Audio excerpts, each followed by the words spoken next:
सामान्य हिंदी की कक्षा में आप सभी का स्वागत है। आज हम मैथिली शरण गुप्त की अगली कविता पढ़ेंगे। संदेश यहाँ मैं नहीं स्वर्ग का लाया। कल हमने मैथिली शरण गुप्त की कविता पढ़ी थी भूलोक का गौरव। संदेश यहाँ मैं नहीं स्वर्ग का लाया, यह जो कविता है साकेत महाकाव्य में संकलित है। मैथिली शरण गुप्त द्वारा लिखा गया जो महाकाव्य है साकेत, उसमें यह कविता संकलित है। इस कविता के अंदर क्या है, राम के विचारों को व्यक्त किया गया है। राम एक नायक के रूप में अपना संदेश जो है जनता तक पहुंचा रहे हैं इस कविता के माध्यम से। राम इसमें नायक के रूप में यह कहना चाह रहे हैं कि मैं इस धरती पर स्वर्ग भोगने नहीं आया हूँ, राजा बनने नहीं आया हूँ या राज्य भोगने नहीं आया हूँ, अपितु इस धरती को ही स्वर्ग बनाने आया हूँ। तो कविता का आरंभ करते हैं हम। निज रक्षा का अधिकार रहे जन जन को, सबकी सुविधा का भार किंतु शासन को।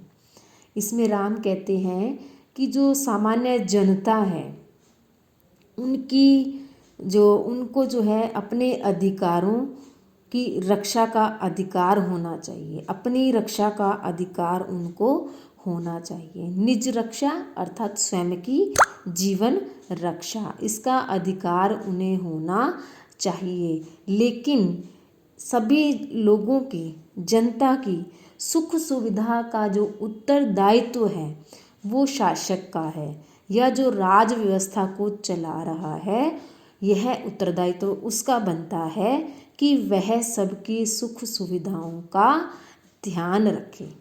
मैं आर्यों का आदर्श बताने आया, जन सम्मुख धन को तुच्छ जताने आया।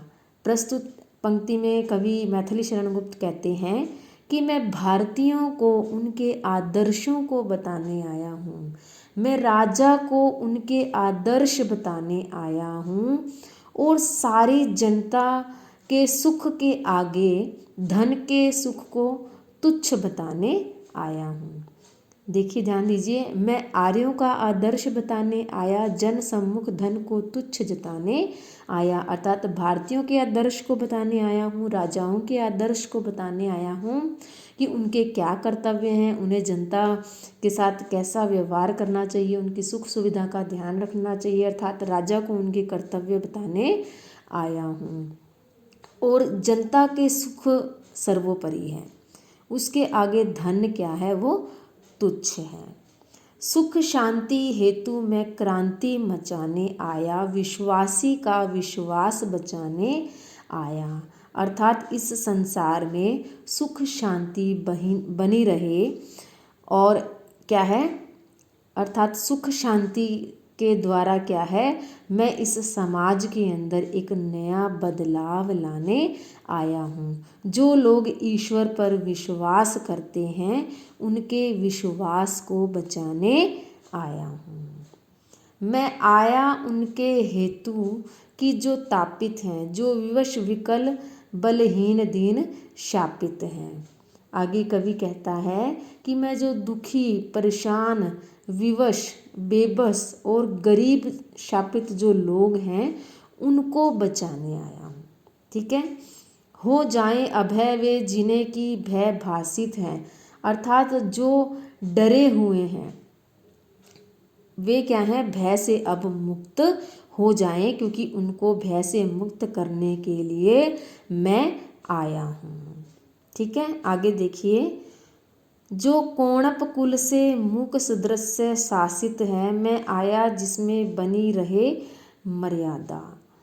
आगे कवि कहता है कि राक्षस जाति, कोणप कुल क्या है, राक्षस जाति से डरे हुए लोग हैं, क्योंकि राक्षस क्या थे, अपना मन माना शासन चलाते थे, आम जन पर अत्याचार करते थे और आम जनता जो है मौन रहकर उनके अत्याचारों को, मूक का अर्थ क्या है, मौन रह करके उनके अत्याचारों को सह रही थी। मैं आया जिसमें बनी रहे मर्यादा। अब क्या है, मैं उनकी मान मर्यादा, उनके सम्मान को समाज में बनाने के लिए आया हूँ। आगे देखिए, बच जाए प्रबल से मिटे न जीवन सादा, अर्थात बच जाए प्रबल अर्थात राक्षसों के अत्याचारों से आम जन बच जाए, उनके ये जो जीवन है वो नष्ट ना हो, मैं उन्हें बचाने आया हूँ। सुख देने आया दुख झेलने आया, अर्थात मैं स्वयं दुखों को झेलने आया हूँ और आम जन को सुख देने आया हूँ। क्योंकि राक्षस क्या थे, साधारण जन पर अत्याचार किया करते थे, उनके जीवन को बचाने के लिए राम ने अवतार लिया है। वे अपने मुख से ही कह रहे हैं कि मैं उन्हें बचाने आया हूँ। मैं मनुष्यता का नाट्य खेलने आया, मैं यहाँ एक अवलंब छोड़ने आया। जैसा कि आपको पता ही है कि राम जो है विष्णु के अवतार हैं, तो वो कह रहे हैं कि मैंने मनुष्य रूप में अवतार लिया है और मैं मानवता का नाटक खेलने के लिए इस धरती पर आया हूँ। क्योंकि हम सभी भी क्या हैं, संसार के इस रंगमंच पे अपनी अपनी भूमिकाएं निभा रहे हैं।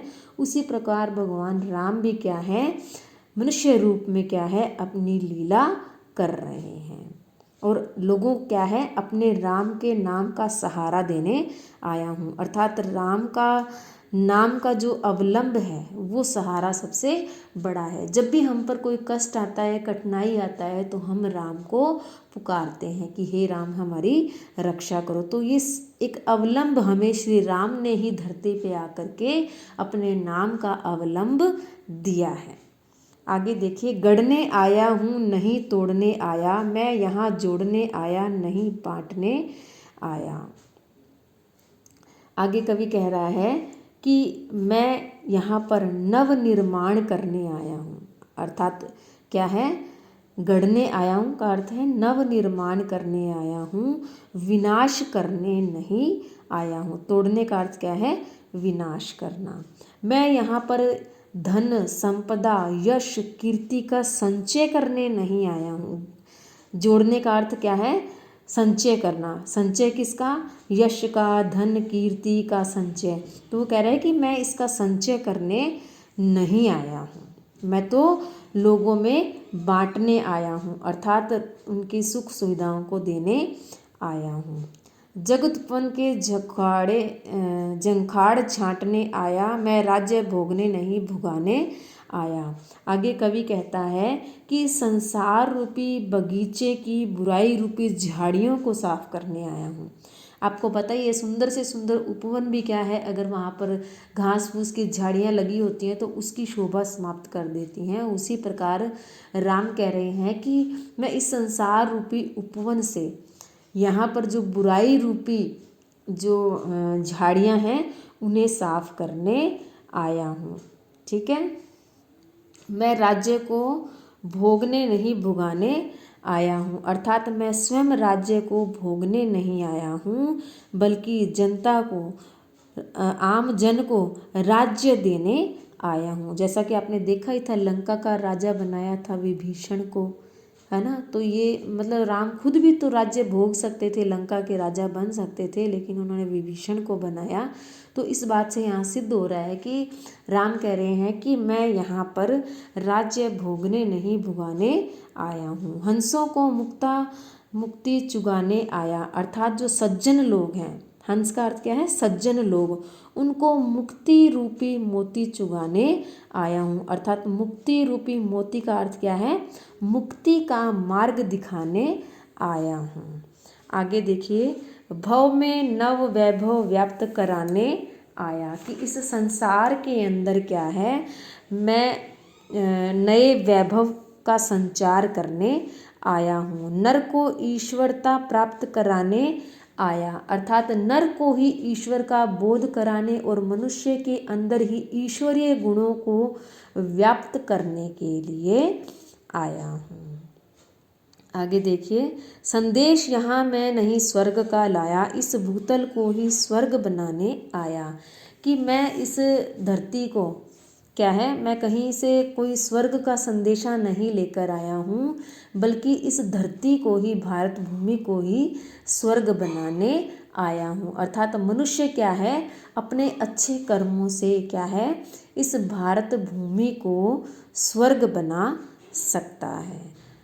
आगे देखिए, अथवा आकर्षण पुण्य भूमि का ऐसा अवतरित हुआ है आप उच्च फल जैसा, कि भारत भूमि का आकर्षण ही कुछ ऐसा है कि मैं एक उच्च फल के रूप में भारत भूमि पर अवतरित हुआ। अर्थात भारत भूमि की महिमा को भी यहाँ गा रहे हैं कि भारत भूमि का आकर्षण ही ऐसा है कि मैं स्वयं यहाँ पर अवतरित होने के लिए क्या है, प्रकट हो गया, अर्थात अवतरित हो गया। यहाँ पर आगे कवि कह रहा है कि अवतरित हुआ है आप उच्च फल जैसा, कि मैं एक उच्च फल के रूप में, अर्थात इस संसार को एक ऐसा फल देने के लिए अवतरित हुआ हूँ जिससे क्या है, धरती को ही स्वर्ग बनाया जा सकता है। तो यहाँ यह कविता समाप्त हो जाती है। तो कवि इसमें यही कहना चाहता है कि प्रत्येक व्यक्ति यदि प्रयास करे तो वह भारत भूमि को अपने उच्च कर्मों के द्वारा स्वर्ग बना सकता है। धन्यवाद।